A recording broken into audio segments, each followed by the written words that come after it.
Pemirsa, pidato Presiden Prabowo Subianto di KTT PBB pada Senin 22 September di New York, Amerika Serikat punya makna penting dan strategis meski itu bukanlah sikap baru.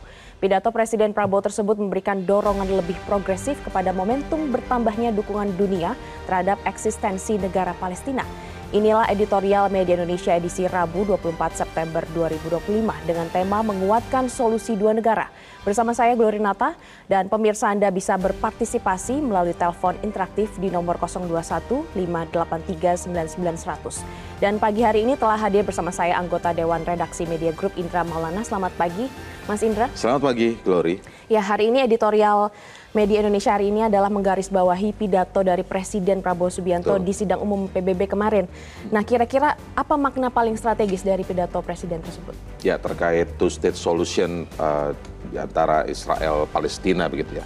Tapi sebelumnya kita ingin mengapresiasi terlebih dahulu setelah 11 tahun absen, akhirnya Presiden Republik Indonesia dan Presiden Prabowo kemarin begitu ya, akhirnya kembali berpidato di sidang umum PBB. Kita apresiasi kepada Presiden Prabowo setelah 11 tahun absen di presiden sebelumnya, Presiden Prabowo hari ini membuat Indonesia berada kembali di sidang umum PBB dan menyampaikan pernyataan yang sangat signifikan ya. Salah satunya adalah tentang konsep two-state solution.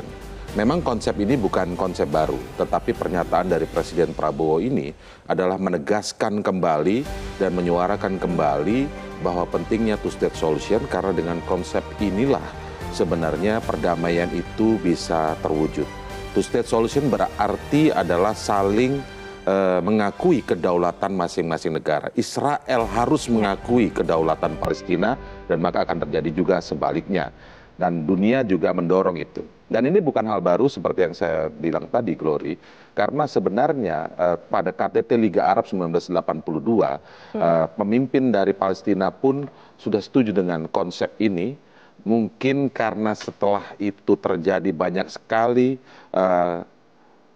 sifat-sifat pengkhianatan dan tidak komitmennya Israel terhadap konsep two-state solution inilah yang kemudian menyebabkan perdamaian tidak segera terjadi.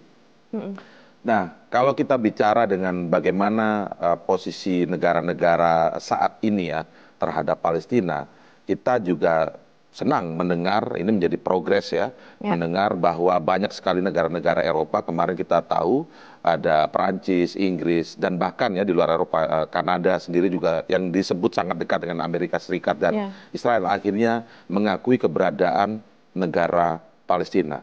Ini sebuah kemajuan yang baik buat Palestina. Bahkan kalau kita melihat sudah lebih dari 80% komunitas internasional mengakui Palestina. 80% dari seluruh negara di dunia ini ya, sangat bagus. Tapi sekali lagi tidak berhenti di situ. Setelah mengakui, what is next? Lalu apa? Kalau Indonesia memang sejak lama ketika Israel melakukan penjajahan terhadap Palestina, Indonesia tidak pernah mengakui adanya Israel karena itu tidak ada hubungan diplomatik dengan Israel. Tapi bagaimana negara-negara yang baru mengakui Palestina? Kita berharap mereka punya langkah konkret selanjutnya. What is next? Itu yang kita tunggu ya bersama. Kita tunggu bersama. Apakah mungkin kalau genosida yang dilakukan Israel, pembantaian terhadap perempuan, terhadap anak-anak, pembantaian yang dilakukan Israel terhadap masyarakat Palestina masih berlangsung sampai saat ini, apakah kita harus mendorong negara-negara yang sekarang sudah mengakui Palestina itu untuk memutuskan hubungan diplomatik, mengucilkan Israel, dan kemudian mendesak Amerika Serikat yang selalu berada di belakang Israel untuk juga mungkin apakah mungkin dikucilkan, sehingga baru kita bicara konsep two-state solution itu mewujudkannya bagaimana. Oke Mas Indra, kita akan bahas lengkapnya dan sebelum kita lanjutkan, pemirsa mari kita simak inilah paket editorial Media Indonesia menguatkan solusi dua negara.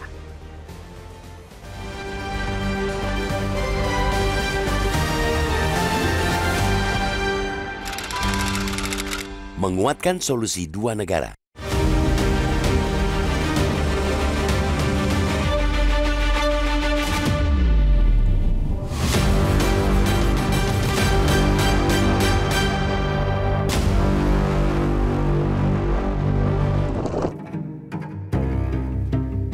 Pidato Presiden Prabowo Subianto di KTT PBB Senin 22 September di New York, Amerika Serikat punya makna penting dan strategis, kendati itu bukanlah sikap baru.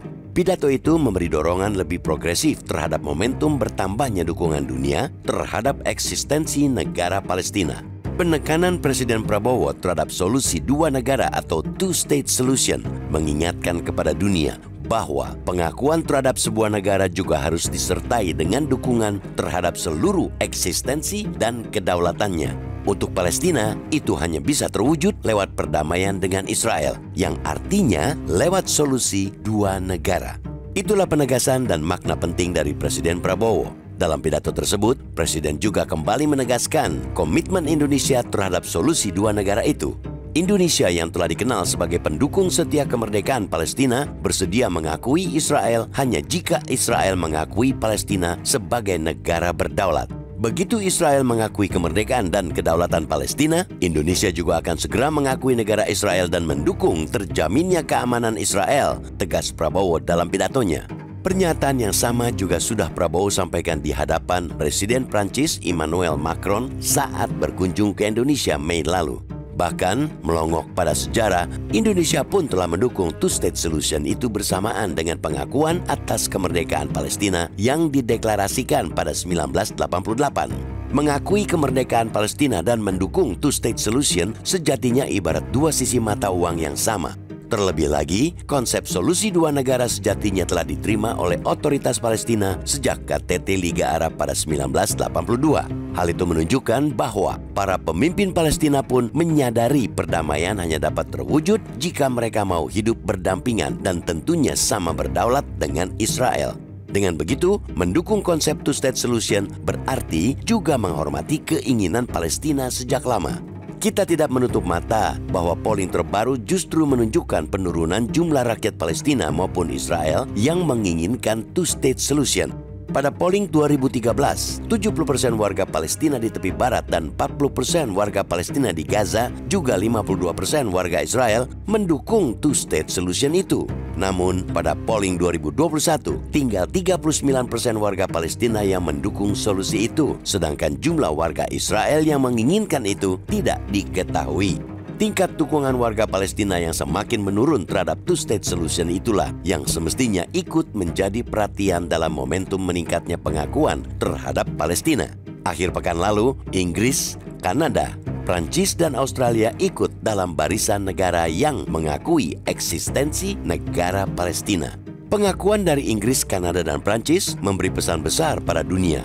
Sebagai negara anggota G7 yang berperan krusial pada ekonomi dunia, langkah diplomatik negara-negara itu tentunya juga akan berpengaruh pada segala kebijakan dan hubungan internasional mereka. Pengakuan dari 4 negara itu pun membuat Palestina kini telah mengantongi 75% suara dari total 193 negara anggota PBB. Meski Amerika Serikat sebagai sekutu terkuat dan paling setia Israel masih bergeming, perubahan konstelasi di G7 nyata-nyata membuat gelombang suara kesadaran mengakui Palestina di dalam negeri negara-negara itu menguat. Di Jerman dan Italia, tekanan masyarakat untuk pengakuan Palestina makin besar. Kondisi itulah yang juga harus dapat dipahami para pendukung setia Palestina.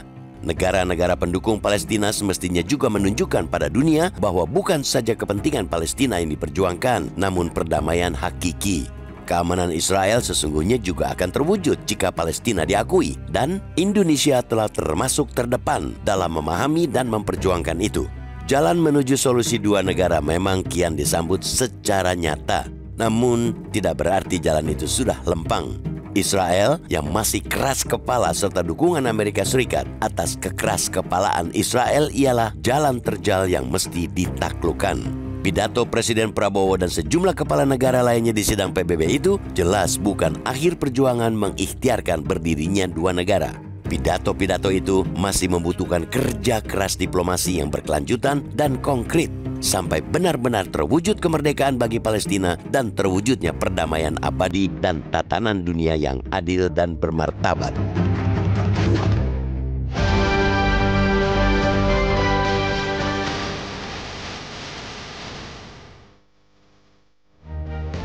Pemirsa, tetaplah bersama kami di Editorial Media Indonesia, akan segera kembali untuk Anda.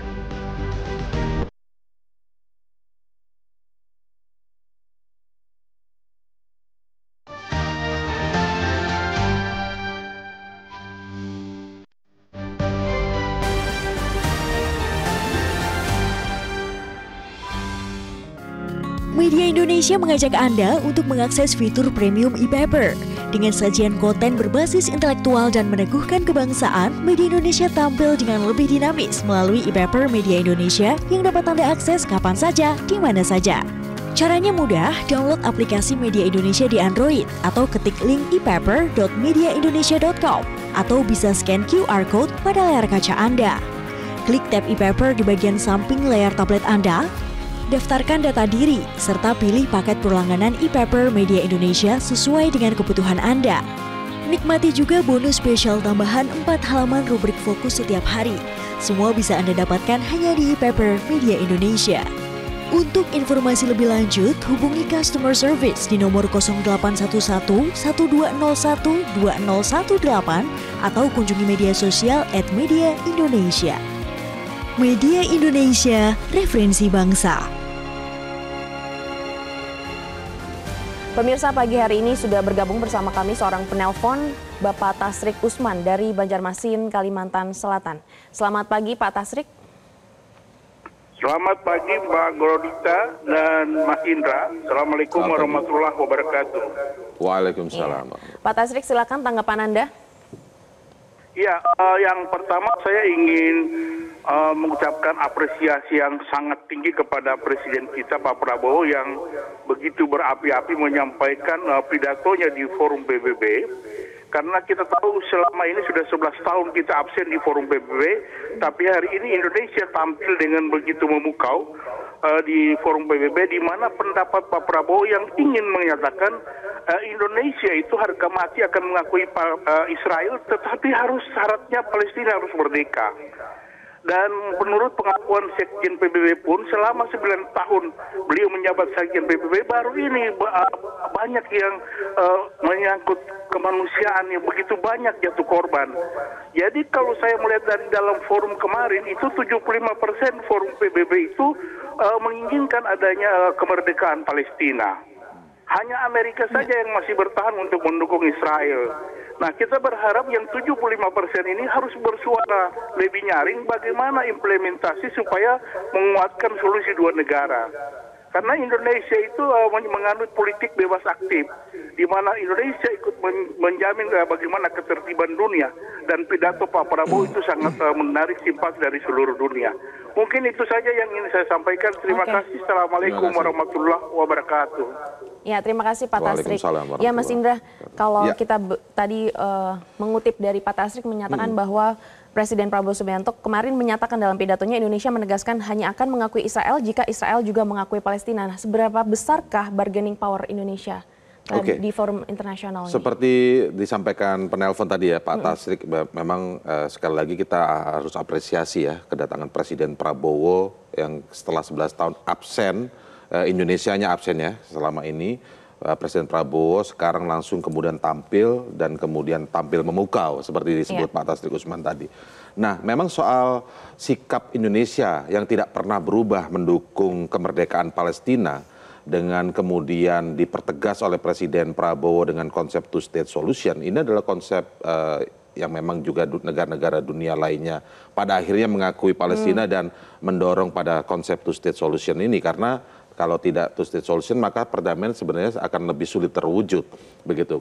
Ketika ditanya bagaimana bargaining power, tentu saja Indonesia memiliki bargaining power yang kuat. Indonesia adalah negara kepulauan dengan wilayah yang strategis, lalu kemudian jika bicara soal market dunia begitu ya, atau perdagangan dan lain sebagainya, perekonomian, Indonesia mempunyai 280 juta penduduk di situ. Artinya Indonesia punya peran penting dan punya power yang bisa berbicara di panggung internasional.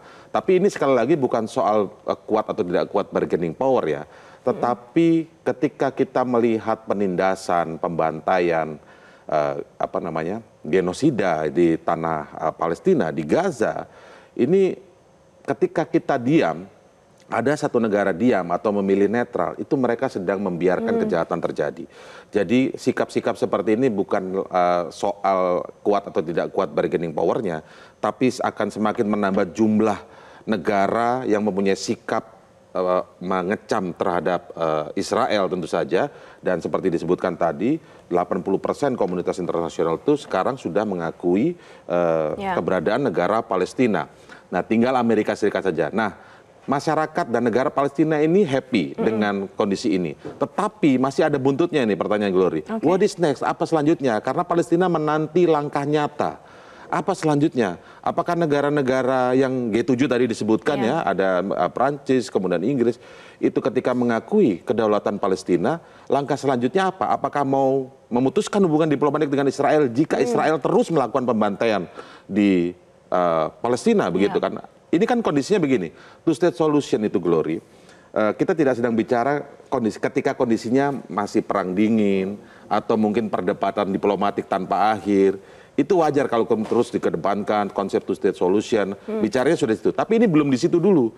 Ini kita harus sama-sama menghentikan genosida yang terus berlangsung, bahkan sekitar 70.000 masyarakat Palestina sudah menjadi korban tewas, sudah menjadi korban meninggal di sana, begitu. Ini yang harus dihentikan dulu. Nah, langkah nyatanya apa untuk menghentikan itu? Hentikanlah dengan pemutusan hubungan diplomatik, kecamlah Amerika. Bagaimana sidang umum PBB ini berjalan ketika Palestina harusnya diundang oleh PBB, tapi visanya tidak dikeluarkan oleh Amerika? Itu pertanyaan besar. Itu pertanyaan besar, dan ini keanehan yang harus segera ada sanksi lah kepada Israel maupun Amerika ini. Oke, kita tahan dulu, Mas Indra, dan pemirsa tetaplah bersama kami. Usai jeda kami akan kembali.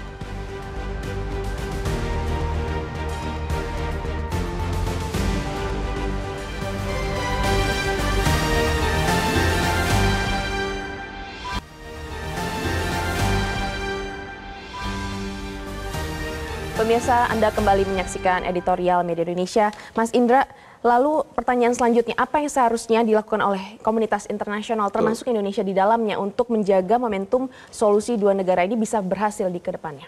Baik, pernyataan-pernyataan pengakuan terhadap kemerdekaan Palestina kan tadi sudah banyak disampaikan oleh negara-negara, terutama G7, yang selama ini kita berpikir negara-negara inilah salah satu pembackup Israel, begitu ya. Nah, sekarang dengan mengakui ini, karena mereka pasti juga dengan sadar masyarakat di sana ini tidak hanya pemerintahannya saja ya, masyarakat misalnya ada di Perancis, Spanyol, di Kanada dan lain sebagainya, itu melakukan demo besar-besaran kan, sangat massal sekali mereka melakukan untuk membebaskan Palestina, sehingga sikap inilah juga yang dibawa kemudian oleh pemerintahannya masing-masing untuk kemudian mengakui Palestina di forum internasional seperti sidang umum PBB ini. Nah, pertanyaannya kemudian apa langkah selanjutnya? Itu yang tadi kita singgung. Harus ada langkah konkret selanjutnya yang sifatnya real.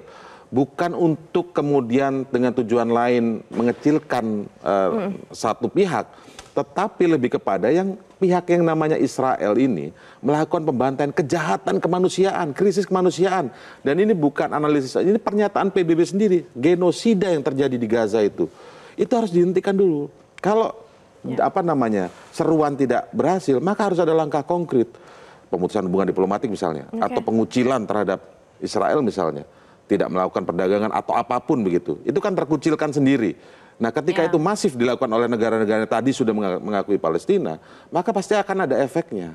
Kita lihat juga dari sisi Amerika, ketika ada analisis Trump akan punya visi dan akan disampaikan dalam forum ini, di sidang umum PBB juga ini, menyampaikan tentang bagaimana masa depan Palestina dan Gaza, begitu, masa depan Gaza dan Palestina, begitu, yang akan menyatakan ada otoritas Palestina yang harus mengambil atau menertibkan.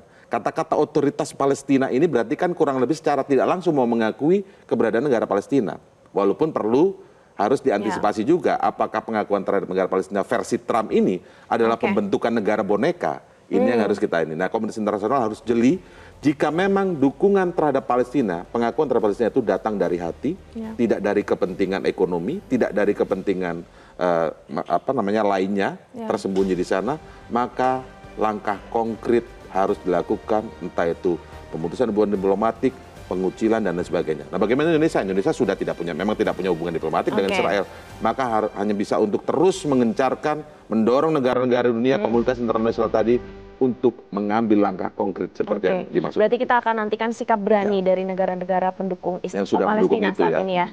Ya, pemirsa, jalan menuju solusi dua negara memang kian disambut secara nyata, namun tidak berarti jalan itu sudah lempeng. Israel yang masih keras kepala serta dukungan Amerika Serikat terhadap Israel ialah jalan terjal yang harus ditaklukkan.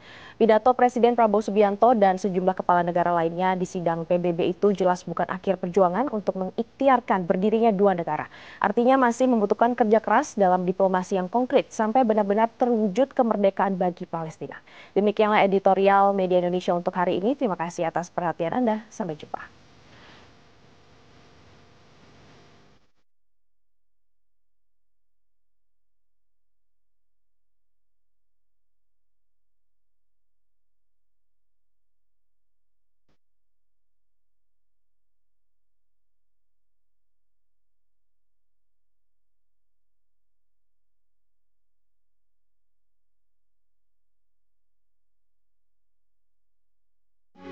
Metro TV